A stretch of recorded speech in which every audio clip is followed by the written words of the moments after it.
गुस्से जनाबत का बिल्कुल सही तरीका जब रात को मियाँ बीवी हम इस्त्री करें। उसको नमाज फजर से पहले मियाँ बीवी दोनों को गुस्ल करना ज़रूरी है। गुस्ल जनाबत करने का सही तरीका यह है कि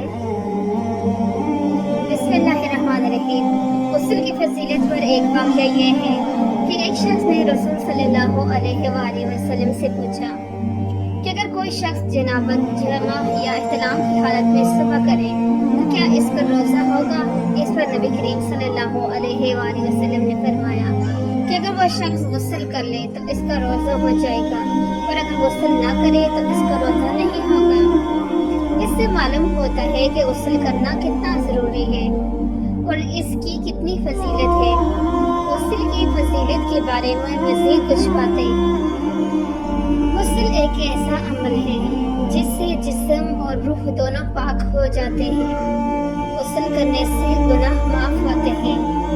जैसा कि एक हदीस में है कि जो शख्स अच्छी तरह से गुस्ल करता है वो अपने गुनाहों से इस तरह से पाक हो जाता है जैसे वो अभी माँ के पेट से पैदा हुआ है। गुस्ल करने से इंसान इबादत के लिए तैयार होता है और नमाज पढ़ने के लिए भी पाक साफ हो जाता है। गुस्ल जुम्मा के दिन करना सुन्नत है। गुस्ल के फराइज़ में कुल्ली करना, नाक में पानी डालना और पूरे बदन पर पानी बहाना शामिल है। गुस्ल के बाद इंसान एक नई ताजगी और खुशी महसूस करता है। गुस्ल करने से दिल साफ और मुनव्वर होता है। गुस्ल करने से इंसान के अंदर एक नई तवानाई और जोश पैदा होता है। गुस्ल करने से इंसान अपने आप को हल्का और साफ सुथरा महसूस करता है। गुस्ल एक ऐसी इबादत है जिसमें जिस्म और रूह दोनों की पाकीज़गी शामिल है। इसलिए हमें चाहिए कि हम गुस्ल को अपनी ज़िंदगी का हिस्सा बनाएं और इसकी फजीलत से फ़ायदा भी उठाएं।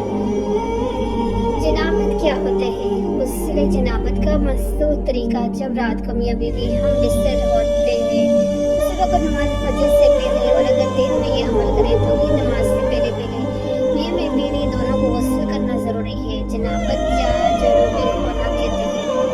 गुस्ल जनाबत करने का मशहूर तरीका दर्ज झेल है। सबसे पहले नीयत करके बिस्मिल्लाहिर्रहमानिर्रहीम दोनों हाथ धोएं, फिर शर्मगा को धोया जाए और इस पर निजात लगेगी हो या ना लगी हो।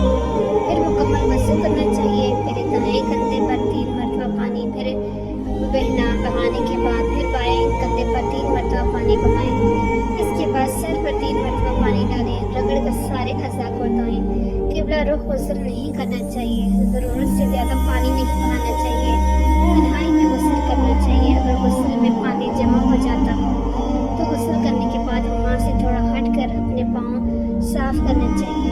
अगर किसी औरत की चोटी पहले से बंधी हुई हो तो इससे गुस्ल जनाबत की ज़रूरत पेश आ जाए तो इस पर चोटी को खोलना लाजम नहीं बल्कि बालों की जड़ों तक पानी पहुँचाना काफ़ी होगा। लेकिन अगर बाल पहले से ही खुले हुए हों तो अब तमाम तर बालों को धोना लाजम होगा। अगर किसी मर्द ने लंबे बाल रखकर चोटी बांध रखी है तो गुस्ल जनाबत के लिए इस चोटी को खोलना वाजिब होगा। मगर बालों की जड़ों को तर करना काफ़ी नहीं होगा। अगर दांत खोखले हों और इनमें खाना वगैरह फंस गया हो या नाक में रबूबत पड़ी हुई हो इसे निकाले बगैर में गुस्ल सही है। लेकिन बेहतर यही है कि दांत और नाक अच्छी तरह से साफ करके ही गुस्ल करना चाहिए। अगर नाक में रबूबत सूख कर चिपक गई हो, नाखूनों में आटा भर के सूख गया हो या बदन पर कोई चीज़ लगी है जो खाल तक पानी पहुंचने से मानी है तो इन चीज़ों को साफ कीजिए। बगैर गुस्ल दुरुस्त नहीं होगा। जिससे मुंह में मसनूई दांतों की बत्तीसी लगा रखी हो तो गुस्ल के लिए बत्तीसी बाहर निकालना ज़रूरी नहीं। अलबत्ता बेहतर यही है कि दांतों को निकाल कर कलम और कागज़ पर गर्ज़ा किया जाए। अगर दांतों को हिलने की वजह से इनको सोने या चमड़ी तारों से बांध दिया गया हो या खोखले दांतों में मिसाले बांध दिया गया हो तो इनको निकालना गुस्ल के लिए ज़रूरी नहीं। मगज़ ऊपर से कुली करने से गुस्ल दुरुस्त हो जाएगा। तन्हाई में जहाँ दूसरों की नज़र पड़ने का खतरा ना हो, नंगे होकर کر غسل کرنا درست ہے، تاہم اگر اس وقت یہ بھی پردہ وغیرہ باندھ کر غسل کریں تو زیادہ بہتر ہے۔ غسل خانہ اگر کچا ہے اور اس میں پانی جمع ہو جاتا ہے تو وہاں پیشاب کرنا کہاں تحریم ہے۔ احادیث طیبہ میں اسے نسیان اور وسواس کا سبب بتایا گیا ہے۔ غسل خانہ اور بیت الخلاء میں بلا ضرورت بات چیت نہیں کرنی چاہیے، لیکن ضرورت پڑ جائے تو بات چیت کی اجازت ہے، مثلاً کسی ضروری بات کا جواب دینا ہو تو یہ معنی نہیں ہے۔